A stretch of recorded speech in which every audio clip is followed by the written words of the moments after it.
তারিখ রাতে আমি ইস্তাম্বুলে হোটেলে ফিরে ছবি দেখলাম ফেসবুকে ছায়ানটের ভাঙচুরের একটা ছবিতে চোখ আটকায় গেল। ওয়াহিদুল হকের ছবিতে ধারালো কিছুতে আঘাত করিয়া মাটিতে ফেলে দেওয়া হয়েছে। এই মানুষটার স্নেহ প্রশ্রয়ে আমি বড় হয়েছি। সেই কৈশোরে তার হাত ধরে কত শহর ঘুরছি তার ঠিকানা নাই। আমার বাবার বন্ধু সঙ্গীত গুরু ওয়াহিদুল হক, আপনারা বুঝতে পারতেছেন আমি ঢাকায় থাকলে ওই ছবিটা অন্তত বুক দিয়ে আগলাইতাম। ছাত্র ইউনিয়ন সিপিবিআর ওয়াহিদুল হকের লেসপেন্সার হওয়ার কারণে ছায়ানটের এই ঘটনা এক বিচিত্র অনুভূতির সামনে এনে আমাকে ফেলছে। পাকিস্তান আন্দোলন করা বাঙালি মুসলমানদের ছেলেরা যখন পাকিস্তান ভাঙ্গা বাংলাদেশ রাষ্ট্রের জন্ম দিল, সেই সময় বাবা একই সাথে সুখ আর দুঃখের অনুভব করছিল। আমি সেই অনুভূতির মুখোমুখি হয়েছি। ছায়ানট নিয়ে আলোচনাটা সূক্ষ্ম এবং জটিল, আশা করি বিষয়টা একটু মনোযোগ দিয়ে শুনবেন। আমাদের জানা দরকার যে ছায়ানট কেন এই আক্রমণের শিকার হইল, ছায়ানটের বিরুদ্ধে কেন বাংলাদেশের সাধারণ মানুষ বিলা হইল। অনেক প্রশ্নের জবাব পাবেন। আমি নিজে ছায়ানটকে বাংলাদেশে ভারতীয় কালচারাল অ্যাসেট হিসেবে চিহ্নিত করছি, কোনো সন্দেহ নাই। কেন করছি সেটা আমি হয়তো পরিষ্কারভাবে ব্যাখ্যা করিনি, আজকে সেই ব্যাখ্যাটাও আপনারা পাইবেন। আসেন আল্লাহর নামে শুরু করি। ওয়াহিদুল হককে আমি ওয়াহিদ কাকু বলে ডাকতাম। আমার সাথে ওয়াহিদ কাকুর সম্পর্ক ওনার মৃত্যু পর্যন্ত অক্ষুণ্ণ ছিল। টক ঝাল মিষ্টি সেই সম্পর্ককে এখন আমি মিস করি। ওনার মৃত্যুর পরে আমি ফেসবুকে একটা নোট আকারে লেখা লিখছিলাম, ওয়াহিদুল হক তারুণ্যের শুভবোধনের ঋত্বিক। আমি জানি না ওই লেখাটা আমি আর খুঁজে পেলাম না, কারো কাছে যদি থাকে আমার একটু খোঁজ দিয়েন। আমার জীবনে যে বিচিত্র অভিজ্ঞতা হয়েছে, অসংখ্য মানুষের সাথে মিশছি, সেই কারণেই ভাঙ্গু সেকুলারদের কালচারাল আর পলিটিক্যাল স্ফেয়ারের অন্তর্বহনের খবর আমি জানি, ক্রিটিক্যালি অ্যানালাইজ করতে পারি। তার কারণ ওই ক্ষুদ্রকাল থেকে আমার এই ওরিয়েন্টেশনের সাথে আমি যুক্ত। এই কারণে আমি জানি ঠিক কোথায় ওদের উইক পয়েন্ট আর কোথায় তাদের শক্তির দিক। তবে আমি যেহেতু গান গাইতে পারতাম না, আমি তো অসুর, মানে সুর নাই আর কি, আমি রবীন্দ্রনাথের লেখা বুঝতে চাইতাম, তার জ্ঞানতাত্ত্বিক উৎস খোঁজার চেষ্টা করতাম। জ্ঞানতত্ত্ব মানে হইতেছে আমি যেটাকে সত্য জ্ঞান বলে মানতেছি সেটা আসতেছে কোন জায়গা থেকে। এই জায়গাগুলোকে বলা হয় জ্ঞানতাত্ত্বিক উৎস বা এপিস্টেমিক সোর্সেস, দর্শনের ভাষা। মানে এই গানটা কি বুঝায়, মানে ধরেন তুই ফেলে এসেছিস কারে মন মন রে আমার, তাই জনম গেল শান্তি পেলি না রে মন মন রে আমার। অথবা ধরেন প্রাণ চায় চক্ষু না চায়, মরি একইতর দুস্তর লজ্জা, সুন্দর এসে ফিরে যায় তবে কার লাগে মিথ্যায় শয্যা, মুখে নাহি নিঃস্বরে ভাস, দহে অন্তরে নির্বাক বহ্নি, ওষ থেকে নিষ্ঠুর হাস, তব মর্মে যে ক্রন্দন তন্নি, মাল্য যে দংশিছে হায়, তবে শয্যা যে কণ্টক শয্যা, মিলন সমুদ্র বেলায় চির বিচ্ছেদ জর্জর মজ্জা। আহা কি মধুর! মনে করিছেন এটা প্রেম প্রীতির গান? জিনা জিনা ভাইজান, এটা অন্য জিনিস। আমার একটা বই আছে রবীন্দ্রনাথ অন্য আলোয়, রবীন্দ্রনাথের অনেক গানের অর্থ ওইখানে ব্যাখ্যা করেছি। একদিন দরকার হইলে যদি টাইম পাই তাহলে একটা এপিসোড করে ব্যাখ্যা করতে পারি গান ধরে ধরে এটা কি বুঝায়। তো এই গানের অর্থ আবিষ্কার করতে করতে, তার অন্তর্গত দর্শন খুঁজে বের করতে করতে একসময় আবিষ্কার করলাম রবীন্দ্রনাথ আসলে উপনিষদ। উপনিষদ মানে হিন্দুদের প্রধান ধর্মগ্রন্থ, তার একটা। উপনিষদের কন্টেম্পোরারি বা আধুনিক উপস্থাপনাই হইতেছে রবীন্দ্রনাথ। ওয়াহিদ কাকুর সাথে আলাপগুলা করতেই পারতাম না, আমাকে এই উপনিষদ আর রবীন্দ্রনাথ সংক্রান্ত আলাপগুলা করতেই দিতেন না। একদিন আমি বললাম যে কাকু, ওই যে যদি ঝড়েরও মেঘেরও মতো আমি ধাই চঞ্চল অন্তর, তবে দয়া করো হে ঈশ্বর, এই গানটা তো ঋগ্বেদের, যদে আমি প্রস্ফুরণ নিব ধৃতির নাম আদো আদ্রিবহ, এটার অনুবাদ। ওয়াহিদ কাকু ভীষণ রেগে উঠে বললেন, তুই আর একটা ঋগ্বেদের শ্লোক অনুবাদ করে গান লিখে আন, দেখি কেমনে পারিস। তো বেদ আর উপনিষদের সাথে রবীন্দ্রনাথের লেখার অদ্ভুত সাজুজ্যের কথা বললেই ওয়াহিদ কাকু এইভাবে চেতে যেতেন। আমি বলতাম বুড়া চেতে কেন? পরে বলছি, ক্ষুদ্রকালে আমি রবীন্দ্রনাথের রাজনীতির গুরু উদ্দেশ্য খুব পরিষ্কারভাবে ধরে ফেলছিলাম। উপনিষদ ঋগ্বেদ পড়তে বাধা নেই, অবশ্যই বাধা নেই, নিশ্চয়ই জ্ঞান অর্জনের জন্য ধর্মগ্রন্থ পড়া উচিত, আলোচনা করা উচিত। আমি সবাইকে উৎসাহ দিই পড়তে সব ধর্মগ্রন্থই, কিন্তু সেটাকে রবীন্দ্রনাথের মুড়ায় পরিবেশনের উদ্দেশ্যটা কি? এইখানে আপনি ছায়ানট প্রতিষ্ঠার উদ্দেশ্য বুঝতে পারবেন। কি সেটা? উদ্দেশ্য হইতেছে এই যে ইন্ডিয়া চায় বাংলাদেশের মুসলমান ধর্মে মুসলমান থাকুক নামে, কিন্তু সে তার ইনার সেলফে, ভিতরে অন্তর্গতভাবে সে ধারণ করবে হিন্দু ওয়ার্ল্ড ভিউ, হিন্দু বিশ্বদৃষ্টি। আপনি দেখেন যারা রবীন্দ্র অনুরাগী তাদের মধ্যে আপনি মুসলমানদের সহজাত সাহস, শক্তিময়তা, অ্যাডভেঞ্চার প্রিয়তা, দুর্দমনীয় একরোখা মনোভাব খুঁজেই পাবেন না। তারা রাষ্ট্রের সার্বভৌমত্ব লুট হয়ে যাইতেছে, সেখানে সিল করে বেড়ায়, ফুল লতা পাতা নিয়ে বসে আছে, মনে মনে ভাবে বাংলাদেশ ভারতের একটা প্রদেশ হয়ে গেলে তো ভালোই। একজন গভীরভাবে প্র্যাকটিসিং মুসলমান একই সাথে গভীরভাবে রবীন্দ্র অনুরাগী আপনি খুঁজে পাবেন কিনা আমার খুব সন্দেহ আছে। খুব রেয়ার হয়তো খুঁজে পেতে পারেন, খুবই রেয়ার।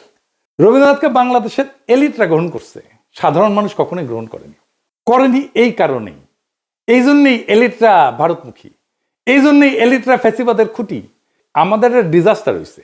আমার সোনার বাংলাকে জাতীয় সঙ্গীত করার সময় রবীন্দ্রনাথকে পলিটিক্যাল আর সোভারেন প্রোটেকশন দেওয়া হয়েছে এবং তাকে পবিত্রতা দেওয়া হয়েছে এই জাতীয় সঙ্গীত করার কারণে।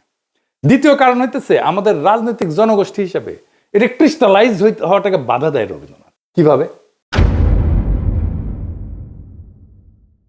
রবীন্দ্রনাথ বাংলাদেশের যেটা ডমিনেন্ট মুসলিম কালচার, এটাকে পলিটিক্যাল ক্রিস্টালাইজেশনের পথে বাধা হইয়া দাঁড়ায়। আমি একটা উদাহরণ দিই, খুব বাস্তব উদাহরণ। সারা দুনিয়ায় আপনার ইন্ডিয়ানরা দেখছেন না, যারা বাইরে থাকেন তারা দেখছেন ইন্ডিয়ানদেরকে, তাদের নানা পার্টি আছে, নানা দল আছে, কংগ্রেস আছে, সিপিএম আছে, বিজেপি আছে, এটা সেটা আছে, মেলা দল আছে, কিন্তু রাজনৈতিক মত পার্থক্য আছে। কিন্তু তা সত্ত্বেও ভারতের প্রশ্নে একটা রাষ্ট্র প্রশ্নে প্রবল হিন্দুত্ববাদ চলতেছে ভারতের। তারপরেও দেখেন মোদী ভারতীয় কমিউনিস্টদের সাথে ব্যক্তিগত সময় কাটায়, হাসি ঠাট্টা করে। আমরা পারি না কেন? আমরা কেন বিভক্ত? আমরা কেন রাজনৈতিক মত পার্থক্য সত্ত্বেও রাষ্ট্র স্বার্থে এক হইতে পারি না? আমাদের রাষ্ট্র প্রশ্নে একটা হইতে রবীন্দ্রনাথ বাধা দেয়। রবীন্দ্রনাথ যে ওয়ার্ল্ড ভিউ, সেখানে মুসলমান থাকতে পারে না, থাকা সম্ভব না, রবীন্দ্রনাথের লেখালেখির মধ্যে নাই। তাই রবীন্দ্রনাথ প্রভাবিত আমাদের কল্পিত রাজনৈতিক জনগোষ্ঠীর মধ্যে দাড়ি টুপি পরা সাধারণ মুসলমান জায়গা করে নিতে পারে না। অবচেতনে আমাদের এলিটদের রবীন্দ্রনাথ ভাবতে শেখায় ওরা আমাদের মতো না, ওরা আদার। রবীন্দ্রনাথ ভারতে হিন্দু ধর্মকে ভালোবাসতে শেখায়, রবীন্দ্রনাথ বাংলাদেশে মুসলমানদের আদার করে ঘৃণা করতে শেখায়। আপনি একই সাথে উপনিষদ আর কোরআনের গ্লোবাল ভিউকে এক করতে পারবেন না। আপনি কোএক্সিস্ট করতে পারবেন, সহাবস্থান করাইতে পারবেন, কিন্তু এক করতে পারবেন না, এটা অসম্ভব। কিন্তু ইন্ডিয়ানরা চায় এক করে দিতে, এই প্রগতিশীলরা চায় এক করে দিতে, এই ছায়ানট চায় এক করে দিতে। বাংলাদেশে যে রবীন্দ্রনাথ প্রজেক্ট, এটা সঙ্গোপনে হিন্দু ধর্মের ওয়ার্ল্ড ভিউ ঢুকায় দেওয়ার প্রজেক্ট। বাংলাদেশের মুসলমানদের মধ্যে হিন্দু ওয়ার্ল্ড ভিউ আর হিন্দুদের মধ্যে মুসলমান ওয়ার্ল্ড ভিউ ঢুকাই দিলে সমস্যার সমাধান হবে না তো। হিন্দুকে আধা মুসলমান আর মুসলমানদেরকে আধা হিন্দু বানাইলে সমস্যা মিটবে না, সমস্যা বাড়বে। হিন্দুকে হিন্দুই রাখতে হবে, মুসলমানকে মুসলমানই রাখতে হবে। দুই ধর্ম কোএক্সিস্ট করবে, একসাথে থাকবে। দুই ধর্মের ওয়ার্ল্ড ভিউ বা বিশ্ব দেখার দৃষ্টিভঙ্গি কিভাবে আলাদা আর একটু গভীরে যায় বুঝি, সবার একটু মনে থাকবে। তাইলে একেবারে উদাহরণ দিয়া খেয়াল রাখবেন, আমি ভালো বা খারাপ বলতেছি না, কিন্তু বলতেছি আলাদা, দুইটা আলাদা। ধরেন প্রশ্নটা হইতেছে যে দুনিয়াটা কি আসলে? দুনিয়াটাকে এক না বহু? এডিটর সাহেব এটা উপরে লেখেন, দুনিয়াটা এক না বহু। এখন হিন্দু বিশ্ব দৃষ্টিভঙ্গি এটাতে বলে দুনিয়াটা বহু স্তরের, অনেকগুলো স্তর, এটা চক্রাকারে চলমান, সৃষ্টি স্থিতি প্রলয় বারবার ঘটে। সময় ঘড়ির মতো না, সময় ঘড়ির মতো সরল রেখায় যায় না, বরং চাকার মতো। মানে হিন্দু ধর্মে কিন্তু মৃত্যুর পরে আবার জন্ম আছে, জন্মান্তর আছে, আবার জন্ম নেয়, এটি স্বাভাবিক চক্র। আজ যেটা হইতেছে সেটা আগে ঘটছে, একই জিনিস ভবিষ্যতেও ঘটবে, কারণ চক্রাকারে সময় চলে চক্রাকারে। তার মানে পৃথিবী বহুবার সৃষ্টি হয়েছে, বহুবার ধ্বংস হয়েছে, আবারও ধ্বংস হবে। আচ্ছা, এইবারে ইসলামী ওয়ার্ল্ড ভিউ, এখানে বিশ্ব একবারই সৃষ্টি, কিয়ামত একবারই হবে। সময় সোজা লাইনের মতো, সৃষ্টি, জীবন, বিচার, পরকাল, সিম্পল, সিরাতুল মুস্তাকিম। ইতিহাসের একটা শুরু আছে এবং শেষ আছে। এইবার আসেন মানুষ প্রসঙ্গে। মানুষ আসলে কে? মানুষ কি সোল, আত্মাটাই মানুষ, নাকি দায়িত্বশীল ব্যক্তিটা মানুষ? এখানে হিন্দু ওয়ার্ল্ড ভিউ বলে, এদিকে লেখেন, মানুষ মূলত আত্মা, আত্মন বলে সংস্কৃতে। শরীর বদলায়, আত্মা থাকে। আত্মার লক্ষ্য হচ্ছে মুক্তি বা মোক্ষ। আমি এটা মুক্তিযুদ্ধ নিয়ে একটা আলাপটা করছিলাম। এই জগৎ থেকে বাইরে যাওয়ার সহজ উদাহরণ, কারণ এই চক্রের মধ্যে আপনি যখন ঢুকে গেছেন, এটা বাইরে যেতে পারলে আপনার মোক্ষ ঘটে না। আপনি একটা পোশাক খুলে আর একটা পোশাক করলেন, পোশাক বদলাইলেন, কিন্তু আপনি বদলাইলেন না তো, তাই না? এই আত্মাই আসলে শরীর বদলায়। আমার মধ্যে যে আত্মা আছে হিন্দু ধর্ম অনুযায়ী, এই আত্মা অনেক দিন থেকে চলে আসতেছে, আমার শরীরে আছে। এখন আমার শরীরটা মরে যাবে, কিন্তু আত্মা বেঁচে থাকবে। এই আত্মার একজন আর একটা শরীরে ঢুকবে, জন্মের নতুন জন্মের মধ্যে দিয়ে, এটাই জন্মান্তর। ওই জন্মে আমি কি হব, সেটা হবে আমি এই জন্মে যত পাপ বা পুণ্য করছি সেটার উপরে ভিত্তি করে আমি বড়লোক হব, গরিব হব, ব্রাহ্মণ হব, শূদ্র হব, যেটা খুশি। এবার ইসলামী ওয়ার্ল্ড ভিউ, মানুষ একক এবং অনন্য ব্যক্তি, এবং এই একটাই জীবনের একমাত্র সুযোগ, এটাই লক্ষ্য। জবাবদিহির মাধ্যমে ন্যায় ভিত্তিক জীবনযাপন করে আমি পরকালে অক্ষয় শান্তি লাভ করতে পারি। এখানে কোনো সেকেন্ড চান্স নাই। আচ্ছা, ভালো কাজ মন্দ কাজ এটা কিভাবে কাজ করে Hindu world view? Hindu world view এটা কর্মফল, মানে আমি যা কাজ করি সেইটার ফল, এটার ভালো মন্দের ফল স্বয়ংক্রিয়, এটা কেউ বিচারক না। কিন্তু দেখেন সেকুলার এবং বামপন্থীরা ওরা কিন্তু একটা কথা বলে, কার্মা ইজ এ বিচ, এই কথা বলে না, মানে কর্মফল, বুঝছেন? ওরা যে আসলে হিন্দু কালচারটাই নেয়, সেটাই হচ্ছে এই কথা। দেখেন অনেকে এটা বলে, আপনি দেখবেন আওয়ামী লীগ টাওয়ামী লীগ বাম টাম এগুলা যারা আছে প্রগতিশীল, তারা এটা বলে কার্মা ইজ এ বিচ। তার মানে কর্ম আসলে ফলটা দেয়, কর্মই ফলটা দেয়। আমি যেটা করতেছি এটাই ফল দেবে। ফল পেতে এই জন্মে না হইলেও পরের জন্মে আমি ফল পাবো। এমন একটা পাপের জন্ম হবে পরের জন্মে, ওইখানে যে আমি আমার এই আজকের কর্মের ফলটা আমি ওইখানে পাবো, এটা কর্মফল। ইসলামী ওয়ার্ল্ড ভিউটা কি? ভালো মন্দের নৈতিক হিসাব আছে এবং বিচারক খোদা তাআলা, আল্লাহ তাআলা। ইচ্ছা, নিয়ত, প্রেক্ষাপট, এখানে সবকিছু বিবেচনায় আছে, ভালো মন্দের বিবেচনায়। 4 নাম্বার, সমাজে আসলে বৈষম্যকে কিভাবে দেখা হয় হিন্দু ওয়ার্ল্ড ভিউ। হিন্দু ধর্মে তো আপনি জানেন যে জাতিভিত্তিক ভাগ আছে আর কি, মানে ব্রাহ্মণ সবার উপরে, শূদ্র সবার নিচে, আমি বলে ব্রাহ্মণ, এইটা মাথায় রেখে। তো যাই হোক, এই যে বর্তমান অবস্থা, এইটা পূর্বজন্মের ফল হিসেবে দেখা হয়। আমি যদি এই জন্মে খারাপ কইরা থাকি আর কি, তাহলে এটা আমার পূর্বজন্মের ফল। আমি যদি এই জন্মে ভালো কইরা থাকি, তাহলে আমি পূর্বজন্মে অনেক পুণ্য করছিলাম, সেই জন্য এই জন্মে ভালো করেছি। সো হিন্দু ওয়ার্ল্ড ভিউয়ে মানুষ উঁচু নিচু জাত হয়ে জন্মায়, জন্ম থেকেই সে উঁচু বংশের অথবা নিচু বংশের। এইবার ইসলামী ওয়ার্ল্ড ভিউয়ে কি বলে? মানুষ জন্মগতভাবে সমান, সমান মর্যাদার। এইখানে যে ধনী গরিব বা মানুষের কষ্ট আছে, এটা একটা পরীক্ষা, এই অজগতে পরীক্ষা। এবং ইসলাম ধর্মে অন্যায় দেখলে নীরব থাকাটা পাপ, গুনাহ। 5 নাম্বার, মানুষের আসলে ডেস্টিনি কি, শেষ লক্ষ্য কি? হিন্দু ওয়ার্ল্ড ভিউ কি বলে? মানুষের শেষ লক্ষ্য হচ্ছে এই জগতের বন্ধন ছিন্ন করা। মানে এই যে চক্রাকারে যে চক্রের মধ্যে পড়ে গেছি না, ওই যে বলে না চক্করের মধ্যে পড়ে গেছি, এইটাই হইতেছে হিন্দু ওয়ার্ল্ড ভিউ। চক্করের মধ্যে পড়ে গেছে, এখান থেকে চক্কর সেটা বাইরে হয়ে গেলে এটাই হচ্ছে মোক্ষ, মুক্তি। এই সংসার মায়া, চূড়ান্ত শান্তি হচ্ছে বিশ্ব থেকে মুক্তি। আমি আর জন্মাবো না এসে আর একবার। আপনি আতুর ঘরের কথা শুনছেন না? আগে ছিল কিন্তু এখন নাই। আতুর ঘরে যখন হিন্দু রমণী সন্তান সম্ভব হয়, তখন এটা ঘরের এক কোনায় একটা জায়গায় আলাদা একটা ঘর বানানো হয়, ওইখানে সন্তান জন্ম দেয়। কেন? কারণ এই জন্মটাই তো পাপ একটা, জন্মই আমার আজন্ম পাপ। একটা কথা আছে দাউদ হায়দারের, এটা বই ছিল না, জন্মটাই আমার আজন্ম পাপ। এটা হিন্দু ওয়ার্ল্ড ভিউ। তাই জন্মটা যেহেতু পাপ এবং জন্মটা যেহেতু অপবিত্র, সেজন্য তাকে দূরে রেখে জন্মটা দিতে হয়। বুঝেছ?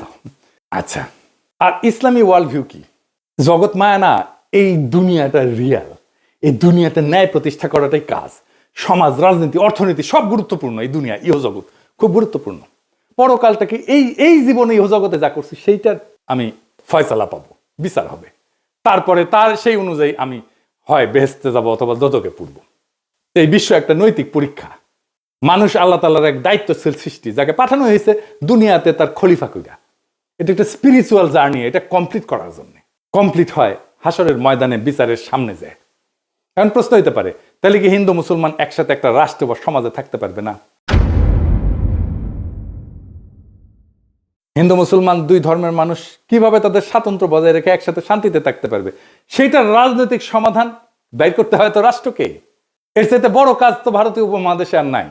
কিন্তু আগে সিদ্ধান্ত নিতে হবে, আমরা শান্তিতে থাকতে চাই।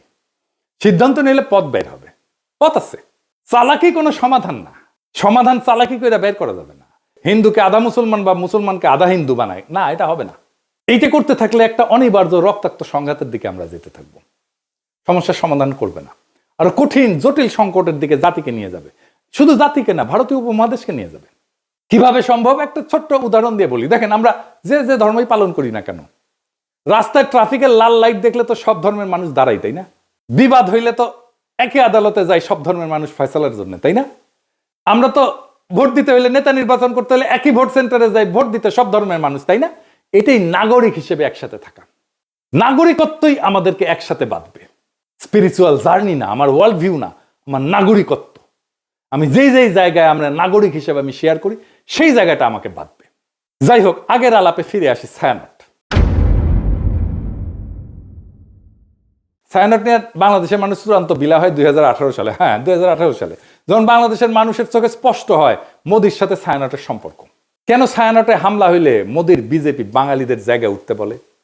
এটার উত্তর কি দেখছেন? ছায়ানটে হামলা, বাঙালিদের জেগে উঠতে বলল মোদির বিজেপি। কেন? কারণটা হইতেছে 2018 সালে ভারত সরকারের পুরস্কার পায় ছায়ানট। স্বয়ং মোদি অভিনন্দন জানায়। শুধু অভিনন্দন না, ছায়ানটের এই ভারত রাষ্ট্রের পুরস্কার, যার জুরি বোর্ডের চিফ ছিল স্বয়ং মোদি, সেই পুরস্কার নেওয়া ছিল একটা গুরুতর নৈতিক এবং রাজনৈতিক ভুল। এটা কোনো ভারত বিরোধী আবেগ না, এটা রাষ্ট্রীয় সহিংসতা, জনগণের স্মৃতি এবং সাংস্কৃতিক প্রতিষ্ঠানের নৈতিক সীমা, এই তিনটার সংঘাত। কিভাবে? রাষ্ট্রীয় পুরস্কার কিন্তু কখনো নিরপেক্ষ না। রাষ্ট্রীয় পুরস্কার মানে এই প্রতিষ্ঠান আমাদের রাষ্ট্রের নৈতিক এবং সাংস্কৃতিক বয়ানের অংশ। এটা কোনো ব্যক্তিগত শিল্পীর সম্মান না, এটা রাষ্ট্রীয় বৈধতার অংশীদারিত্ব। পৃথিবীর বহু মানুষের কাছে মোদি গুজরাটের কসাই নামে পরিচিত। এটা রাজনৈতিক গালি না, এটা একটা নৈতিক অভিযোগের একটা প্রতীকী নাম।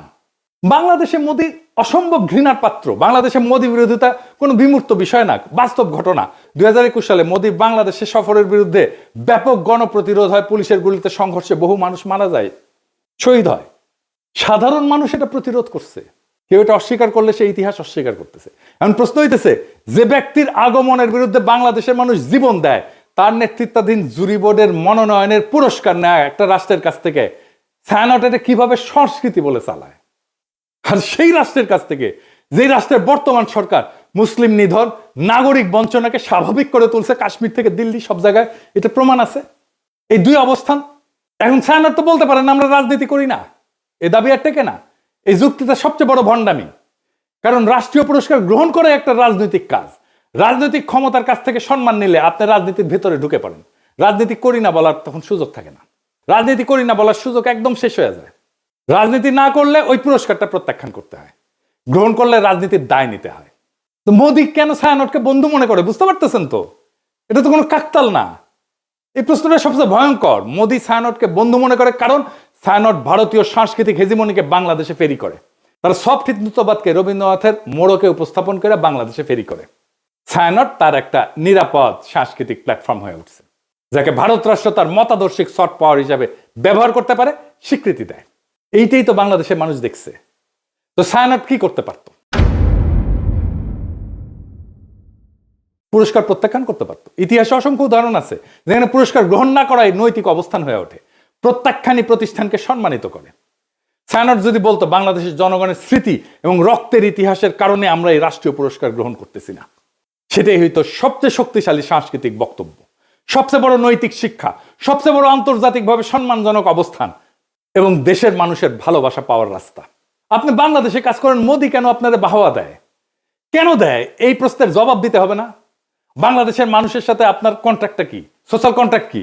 আপনি সমাজের রাষ্ট্রে কি অবদান রাখছেন? একটা প্রতিষ্ঠান করছেন। বাংলাদেশের সাথে আপনার কন্ট্রাক্টটা কি? বাঙ্গু সুশীলদের সফট হিন্দুত্ববাদের দীক্ষা দিচ্ছেন, আর যে রাষ্ট্রের মানুষের মৃত্যুর স্মৃতিতে বাংলাদেশে ঘৃণার প্রতীক, তার হাত থেকে সম্মান নিচ্ছেন। লজ্জা লাগে না?